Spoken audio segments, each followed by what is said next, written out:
Good morning. এখন আমরা আছি উত্তরকাশীতে। এখন বাজে এই 8টা 8:05। তো এখন আমরা যাব গঙ্গোত্রীর দিকে। আর আজকের আমরা গঙ্গোত্রীতেই স্টে করব, গঙ্গা আরতি দেখব। আপনারাও চলুন আমার সাথে সাথে, রাস্তার সৌন্দর্য দেখাতে দেখাতে নিয়ে যাব। আর আজকে সারাদিন কি করলাম, কোথায় গেলাম, কি খেলাম, সবটাই কিন্তু আপনাদের জন্য থাকবে। তারপর বলুন সবাই কেমন আছেন? আমি ভালো আছি, আশা করি আপনারাও সবাই খুব ভালো আছেন।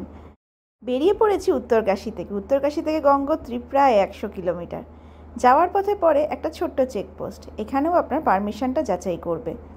এবারে যেহেতু আমাদের পারমিশন ছিল তাতে আর কোনো অসুবিধা হয়নি। কিছুটা এগিয়ে এরকম একটা সুন্দর দৃশ্য দেখলাম, এত ভালো লাগলো কি বলবো। একটা জায়গা থেকে সবেগে জল পড়ছে, যেন দূর থেকে মনে হচ্ছে কোনো ঝর্ণা, কিন্তু এটা কোনো ঝর্ণা না। কোথাও একটা জলটাকে ধরে রেখেছে আর তার পিছন দিক থেকে এইভাবে জলটাকে ছাড়ছে। ওই যে দেখুন ড্যামটা, বললাম না একটা ড্যাম আছে আজ কাছে পিঠে, ওটারই ঠিক পিছনে আছে।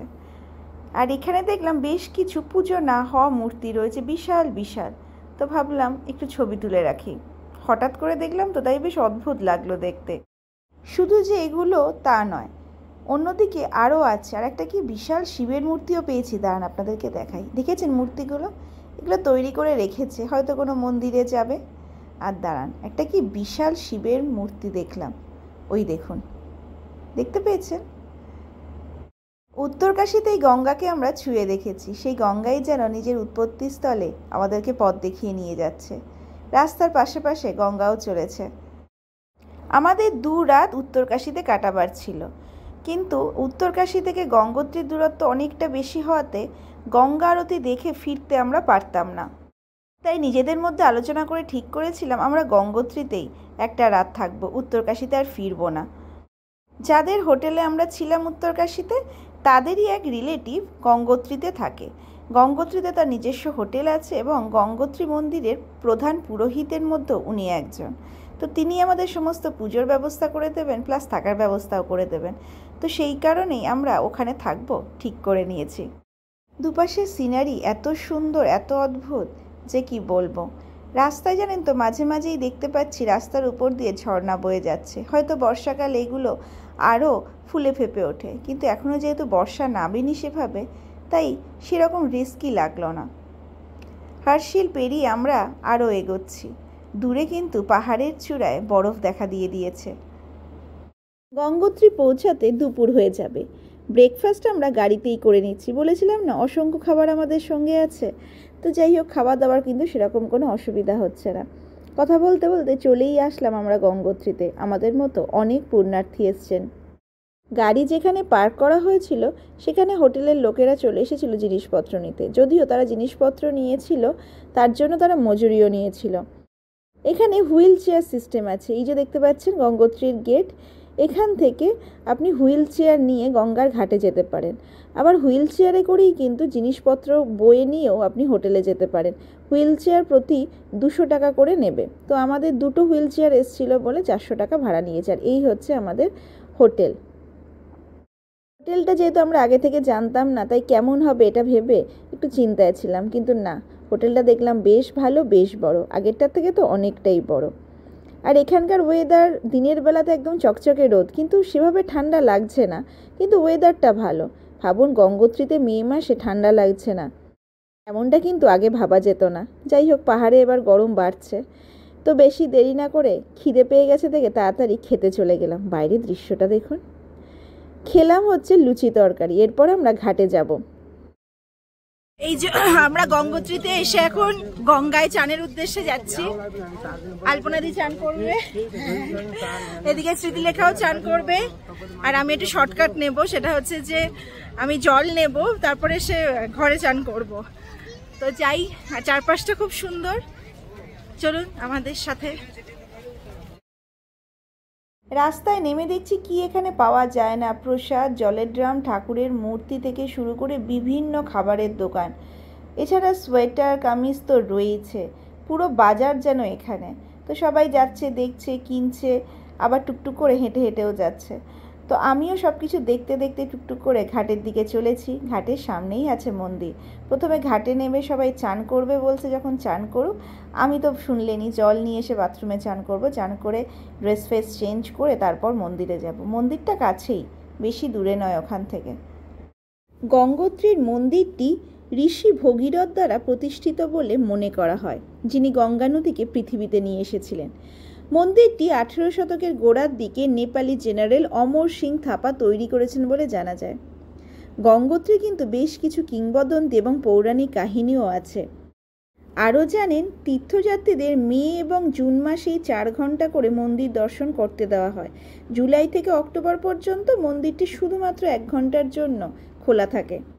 প্রায় 1 কিলোমিটার জায়গা জুড়ে এই মন্দিরের বাজার। কি নেই এখানে! সন্ধ্যাবেলা ভাবলাম এখানে একবার আসবো, এখন চানের ঘাটেই আগে যাই।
গঙ্গার স্রোত দেখে আমি আর নামার সাহস পাইনি।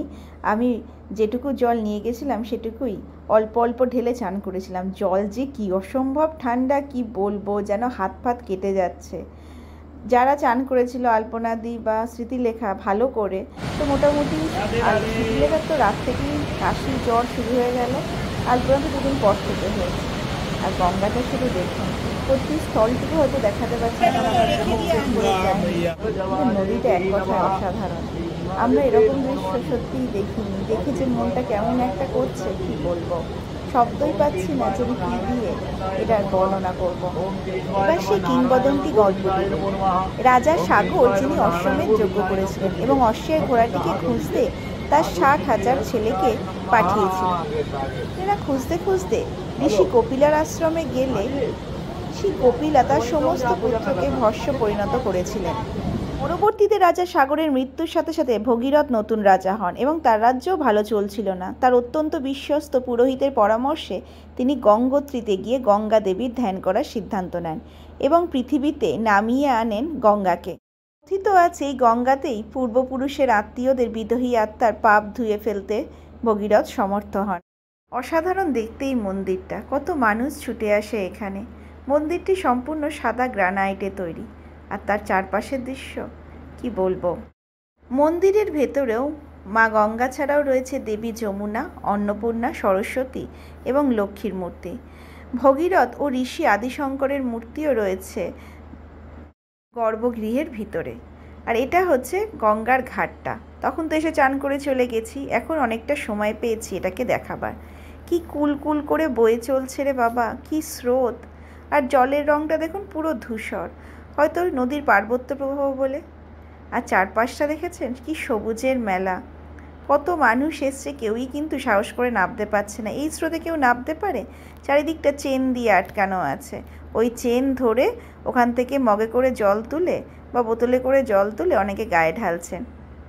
সন্ধে প্রায় 7টা, এখনই শুরু হবে গঙ্গার আরতি, আর তারপরে হবে মন্দিরের আরতি। তো সবাই আমরা আরতি দেখতে বসে গেছি। মন্দির কর্তৃপক্ষকে 2500 টাকা দিলে আপনাকে পার্সোনাল আরতিও করতে দেবে। চলুন আরতিটা দেখে নেবে।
আরতি শেষ, এবার মন্দিরের আরতি শুরু হয়েছে। এখন আমরা সেটাকে এনজয় করছি। আর রাতের আলোতে মন্দিরটা যেন আরও ঝকঝক করছে। মন্দির কর্তৃপক্ষের কাছেও কিন্তু ইউটিউব চ্যানেল আছে। সমস্ত আরতিটাই কিন্তু তারা ইউটিউব চ্যানেলে ডিরেক্ট সম্প্রচার করে, চাইলে সেখান থেকেও কিন্তু দেখে নেওয়া যেতে পারে। এখানে শিব, গণেশ, হনুমান এবং ভগীরথকে উৎসর্গ করা ছোট 4টি মন্দিরও কিন্তু রয়েছে। 20 ফুট উচ্চতার সাদা গ্রানাইটের মন্দিরটা আলোতে যেন ঝকঝক করছে। কত মানুষ এসেছে দেখবেন, দেখুন। মনে মনে মাকে জানালাম অনেক শ্রদ্ধা, বললাম সবাইকে ভালো রেখো, সুস্থ রেখো। আমার কাছে অনেকে জানতে চেয়েছেন পার্সোনালি কেন আমি আমার কমেন্টটা স্টপ করে রেখেছি। আসলে কিছুই না, আমাদের সমাজে যেমন আমরাও চলি, কিছু ছোট মানসিকতার মানুষজনও কিন্তু চলাফেরা করে। তারা হয়তো জীবনে কিছু করে উঠতে পারেনি, কিন্তু দোষটা দেয় অন্যের ওপর। এত ছোট জিনিস নিয়ে আমাদের ভাবলে চলে না, আগে তার একটা শাস্তির ব্যবস্থা করি, তারপর আবার সব ওপেন করে দেবো। তো যাই হোক, আমাদের আজকের ঘোরাঘুরির গল্পটা এইটুকুই থাক।